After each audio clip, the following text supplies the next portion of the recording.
주셨는데요. 마지막으로 지난 시간에 그러니까 금리 인하 요구권에 대해서 살짝 이렇게 던지셨어요. 저도 지금 아까 전에도 말씀드렸지만 아직 한 11년 정도 대출을 갚아 나가야 되는데 상당히 귀에 이렇게 쏙쏙 들어오더라고요. 금리 인하를 요구할 수 있는 그런 자격과 그런 요건 이런 것들에는 어떤 것들이 있을까요? 저도 뭐 생각을 하고 있는 게 있어서. 예. 예전에는 은행에서 이런 게 있어요. 근데 보통 금리를 산출하는데 시장 금리에다가 그다음에 일반적으로 가상 금리를 더하고 거기다가 이제 우대 금리를 해서 이제 고객한테 적용되는 금리가 이게 형성이 되는데 네. 예전에는 일반 은행 창구 직원들이나 은행 지점장들이 자기 권한 안에서 이렇게 적용할 수 있는 운신의 폭을 할 수 있는 그런 금리 폭이 좀 있었어요. 그런데 그렇다고 그때 가서 이제 창구에 가서 금리를 내려달라고 그러면은 뭐 무슨 소리냐. 그렇죠. 연장할 때 보자. 뭐 이런 경우가 많았는데 이제 소비자 보호 측면에서 차원에서 금리나 요구권이 이제 약관에도 정식으로 들어가 있고 요구를 할 수가 있습니다. 그래서 은행에서 금리를 결정하는 거는 가장 중요한 거는 이제 뭐 담보 내용, 그다음에 본인의 신용 상태, 본인의 연소득, 그다음에 본인이 다니는 직장, 뭐 이런 것들 다 감안해서 이제 가상금리를 산출하고 있거든요. 그래서 본인이 좀 다니다가 일반 중소기업 다니다가 뭐 상장업체로 뭐 직장을 옮겨서 직장에 대한 어떤 그런 우대받을 수 있는 상황이 발생할 수도 있고요. 본인이 또 일반 직원에서 뭐 부장으로 승진을 했다. 뭐 이렇게 해서 직위가 상승하면 또 직위에 따른 또 우대금리를 할 수 있는 그런 게 있고요. 그 다음에 현재 대출받고 있는 은행에서 거래가 별로 없었는데 본인이 뭐 수입이 많아져서 예금도 많아지고 뭐 기타 은행 거래를 통해서 고객 등급이 해당 은행의 고객 등급이 좀 올라갔다 그러면 그거에 따른 또 금리를 좀 하향해 줄 수 있는, 우대해 줄 수 있는 그런 것들이 있습니다. 그리고 기타 자기가 대출받는 시점에서 여러 가지 뭐 카드 서비스를 받았다든가 아니면 제2금융 대출을 받은 시점에서 은행 대출을 만약에 받았다고 하면 그런 것들이 다 해소가 되고 그 다음에 또 자기가 갖고 있던 부채가 많이 감소됐다 그러면 본인의 신용 등급이 올라가거든요. 이럴 때는 은행 창구에 가서 아니면 인터넷이나 모바일로 요새는 금리 인하를 요구하면 해당 은행에서 신청을 해서 인하를 해줄 수가 있습니다. 인터넷이나 모바일로? 모바일도 가능하고. 근데 신청한다 무조건 다 되는 건 아니고요. 해당 은행마다 우대금리에 대한 그런 뭐라 그럴까요? 그런 규정들이 좀 차이가 있기 때문에 은행들마다 좀 차이가 있는데 이거는 본인이 어떻게 보면 고객들에 걸리기 때문에 적극적으로 이렇게 안 되더라도 자꾸 터치를 해보고 의뢰를 해보는 게 좋을 것 같습니다.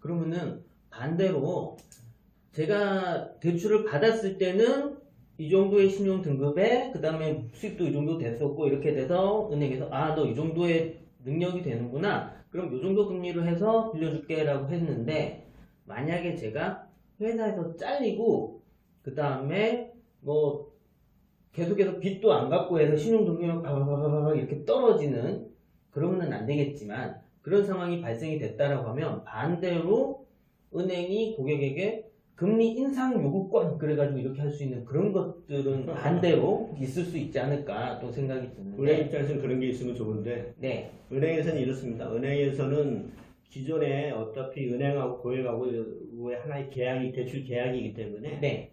대출 계약 기간 동안에 본인이 장기간 연체를 한다든가 뭐 신용 불량자가 된다든가 자기가 살고 있는 담보로 제공된 어떤 부동산의 어떤 뭐 경매나 뭐 압류 같은 게 들어온다든가 이렇게 신용적으로 급변하는 그런 상황들이 있을 때는 은행에서는 그 기한이 상실이라고 해서 네. 그런 것들을 많이 해제 요구를 하고 뭐 대출을 횟수도 할 수가 있는데 네. 일반적으로 그렇게 하는 게 이렇게 간단한 건 아니고요.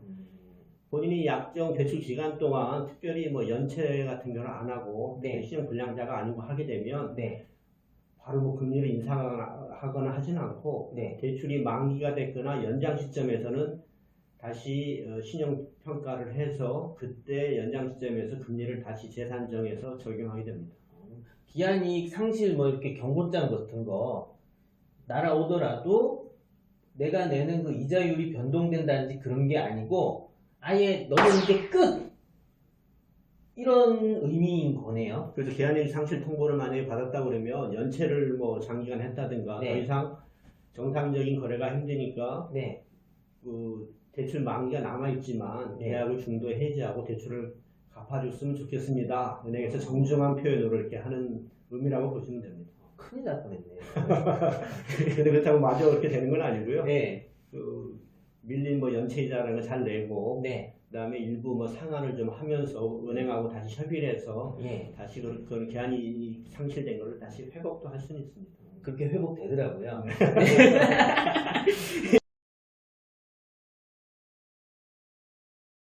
김주임님. 김주임님은 궁금한 거 없으세요? 부장님 이렇게 쉽게 모실 수 있는 분이 아니세요. 궁금한 거 있으면은 지금 물어보세요. 궁금한 거, 네. 그 고객이 이제 부당, 불법 대출을 받았을 경우에 신용점수에는 문제가 없나요? 이걸 고객이 뭐 잘못한 게 없기 때문에 신용에 문제는 없습니다. 그래서 이제 부당 뭐 불법 대출이라고 하는 거는 대출을 받을 때 그 상품의 대출 상품에 대해서 은행원이 이제 정확하게 잘 설명을 해주고 해야 되는데 그런 것들 다 정확하게 이해를 하지 못한 상태에서 대출 계약을 했다고 본인이 판단해서 대출 은행에 요구할 때는 그게 이제 뭐를 해지도 할 수 있는 계약 자체를 해제를 할 수 있는 뭐 그런 조항이고요. 신용 점수 관련해서 말씀을 하셨는데 그것보다도 이제 본인이 신용 등급을 잘 유지하는 방법은 본인이 만약 혹시 대출 받은 게 있다면 연체 이런 걸 하지 말고 잘 나입하시는 방법, 그 다음에 카드 서비스라든가 카드론이라든가 뭐 제2금융권 대출 같은 게 있다고 그러시면 이런 것들을 안 받고 제1금융권을 이용하면 신용 등급은 상승이 되고 자기 신용 등급을 잘 유지할 수 있을 거라고 생각합니다. 카드 대출을 받는 것만으로도 신용 등급이 낮아질 수 있다는 말씀으로 들리거든요. 네, 신용 등급이 바로 떨어집니다. 왜 그렇죠? 보통 신용 카드론이나 카드 서비스라는 거는 거의 뭐 대부업 금리 수준으로 상당히 높거든요. 네, 높더라고요. 그러니까 이 은행에서 판단하기에는 카드 서비스나 카드론 이런 걸 받는다고 하는 것은 제1금융권에서 정상적인 대출이 안 되니까 그렇게 받을 거 아니에요. 급하니까. 네, 급하니까. 네. 그래서 이런 경우는 바로 신용등급이 전산상으로 체크가 돼서 신용등급이 바로 하락을 하게 되어 있습니다. 제2금융권의 대출이나 그다음에 제2금융권 대출받고 해서 신용정보 조회를 많이 하는 경우에도 예전에는 그렇게 신용등급이 떨어지는 한 요인이 되기도 했습니다. 그런 사항들을 잘 아시면은 본인 신용등급 관리하는 데에도 많은 도움이 될 것 같습니다.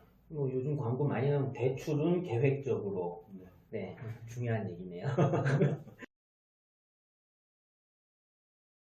오늘 함께 해주셔서 정말 감사드립니다. 다음 시간에 또 뵙겠습니다. 네, 감사합니다. 다음 시간에 또. 다음 시간에 또. 다음 시간에 또. 더 이상 이제 말씀드릴 게 없는 것 같은데. 예. 다음에 또 뵙겠습니다. 감사합니다. 예.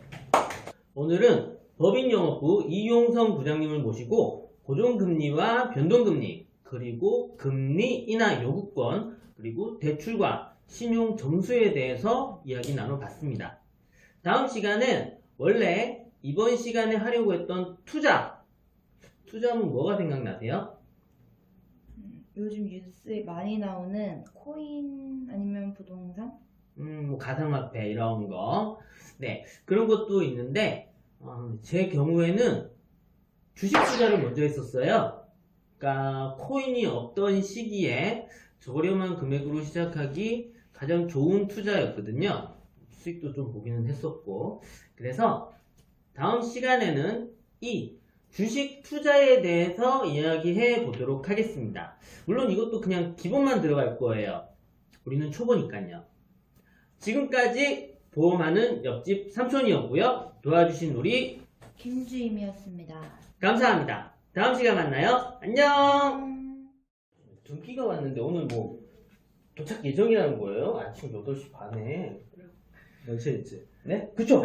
그래갖고 우측 한때 막 전화도 안 받아. 그래갖고 문자를 보내. 오늘 집에 사용 없으니까 내가 받으러 갈 테니까 갖고 오지 말라고. 알겠다 그러고 또 그 다음날에 또 문자 나고 그 다음날에 또 문자 나라고. 아 그때 애먹었었어 진짜.